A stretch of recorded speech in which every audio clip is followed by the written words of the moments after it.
Welcome to The Explainer. Today we are diving deep into one of the most game-changing personal finance books ever written, Robert Kiyosaki's Rich Dad, Poor Dad. Seriously, this book has flipped the script for millions of people on how they think about money, and we're going to break down its most powerful lessons right now. The entire magic of this book comes down to the story of two dads, each with a totally different view on money and life. On one side, you have the poor dad. This was Robert's real dad, a super educated guy with a PhD who believed in the classic advice: study hard, get a good, secure job. But then there was Rich Dad, his best friend's father. He wasn't formally educated, but was an incredible businessman. His advice was the complete opposite: learn how to make money work for you. So here's our roadmap. We're going to walk through 6 core lessons from the Rich Dad philosophy. We'll look at the two dads, the massive gap in how they thought, what an asset really is, how to build your own asset column, why making money is an art, and, what's probably the most important investment you can ever make. All right, let's get right into this central conflict because it's fascinating. Robert Kiyosaki basically grew up with two powerful dads. His poor dad, his biological father, had all the degrees you could ask for but was always struggling with money. And then, in total contrast, you had his rich dad, who didn't even make it past 8th grade but ended up as one of the richest men in Hawaii. You see, the poor dad's whole dream for Robert was about security. Get a safe job, climb the corporate ladder. For him, a good education was your ticket to a steady paycheck. Rich Dad, though, he thought that the most important lessons couldn't be found in a classroom at all. He pushed Robert to learn from real-life, hands-on experience, arguing that when it comes to money, experience isn't just a teacher, it's the best teacher. And that brings us to the very first and maybe the most mind-bending lesson from Rich Dad: the rich don't work for money. Now, that sounds a little weird at first, right? But getting your head around this is literally the first step to financial freedom. Rich Dad laid it out like this: most people's lives are basically controlled by two emotions: fear and greed. It's the fear of not having money that wakes you up every morning to drag yourself to a job you probably don't even like. And then, the second you get that paycheck, greed kicks in. You start dreaming about all the cool stuff you can buy. And this emotional roller coaster, it leads people right into a trap they never escape. He gave this trap a name: the rat race. It's this endless, frustrating loop. You work hard, you get a paycheck. You get a raise, and what's the first thing you do? You upgrade your life. Bigger house, fancier car, more bills, and just like that, you're trapped. Now you have to work even harder just to pay for this new, more expensive lifestyle, and you never really get ahead. You're just running faster and faster on the same hamster wheel. He had this perfect analogy for it: the donkey chasing a carrot on a stick. You know the one. The carrot is always dangling, just out of reach, keeping the donkey moving forward, but it's a prize it can never ever catch. And that's exactly how so many people live their lives, just endlessly chasing a bigger paycheck, an illusion of security that's always just beyond their grasp. So this leads us to what is, without a doubt, the most important lesson in the entire book.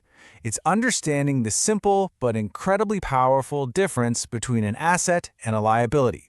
Honestly, this one distinction changes everything. Let's keep it super simple. An asset is anything that puts money into your pocket. It's a business you own, a rental property bringing in cash, stocks that pay you dividends. It's something that works for you, generating income whether you're actively working or sitting on a beach. And a liability? Well, it's the exact opposite. A liability is anything that takes money out of your pocket. It costs you money and creates expenses. We're talking car payments, credit card debt, and here's the controversial one: even the house you live in. Now check out this slide because it visualizes the flow of cash perfectly. For the poor, money comes in from a job and goes straight out to cover bills. For the middle class, they also earn a salary, but they use it to buy liabilities that they think are assets, like their home with a mortgage or a car on loan. Their money just flows out through those things. But the rich, they play a different game. They focus on buying assets, stocks, real estate, businesses, and those assets then generate more income, which pays for their expenses and lets them buy even more assets. It's a beautiful cycle. This leads to Rich Dad's most shocking claim. He argued that for most people, their home is not an asset, it's their single biggest liability. And why? Because every single month, it's taking money out of your pocket for the mortgage, for taxes, for insurance, for repairs. It doesn't put a dime in your pocket. It's a really tough idea to swallow, but it forces you to rethink everything you thought you knew about wealth. Okay, so if the goal is to break free from the rat race, the answer is actually pretty straightforward, at least in theory. You need to spend your life acquiring assets, not liabilities. It's all about minding your own business and building up that asset column. Robert actually learned this lesson as a kid.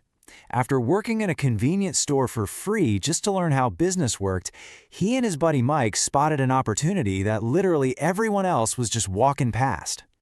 Their business idea was just pure genius. See, the store clerk would rip the covers off old comic books to send back to the distributor, and then he'd just toss the rest. So Robert and Mike asked if they could just have the old comics, promising not to sell them. They took these comics, which they got for free, set up a little library in a garage, and started charging other kids 10 cents to come in and read for 2 hours. They even hired Mike's sister to run the place. They created a business that was working for them. And you know what? That little business started making them $9.50 a week, which was a pretty good chunk of change for a couple of kids back then. But more than the money, it taught them that incredible lesson: how to make money work for them instead of the other way around. They had just built their very first real asset.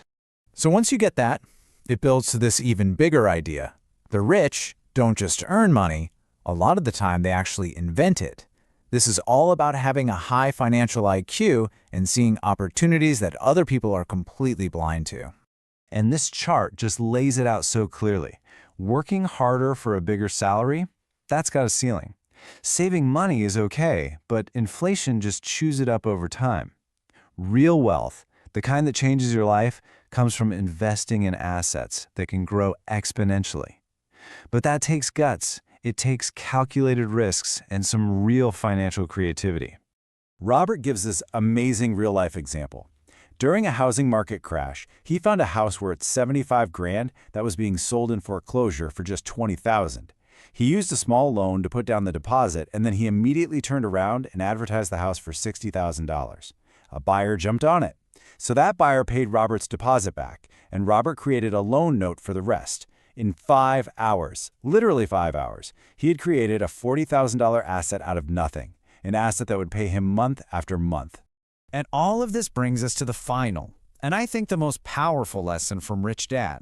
You should work to learn, not just to earn. Robert tells this incredible story about a journalist he met who was a phenomenal writer. Her dream was to be a best-selling author. He suggested she take a sales course to learn how to market her own books, and she was deeply offended. She actually said that learning to be a salesperson was beneath her. But here's the thing. Talent alone is never enough. If you don't know how to sell or communicate, even the greatest idea in the world can just fizzle out. And this is a principle Robert actually lived by. Unlike his poor dad, who was all about job security, Robert picked his jobs based on what they could teach him. He joined the Marines to learn how to lead people under extreme pressure.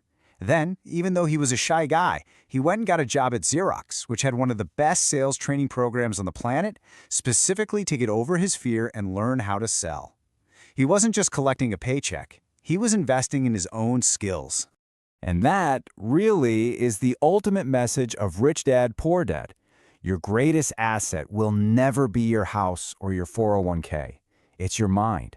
So the real question it leaves us with is, how are you going to invest in your biggest asset? What skills are you building today that are going to pay you back for years to come? It's something to think about. Thanks for joining us.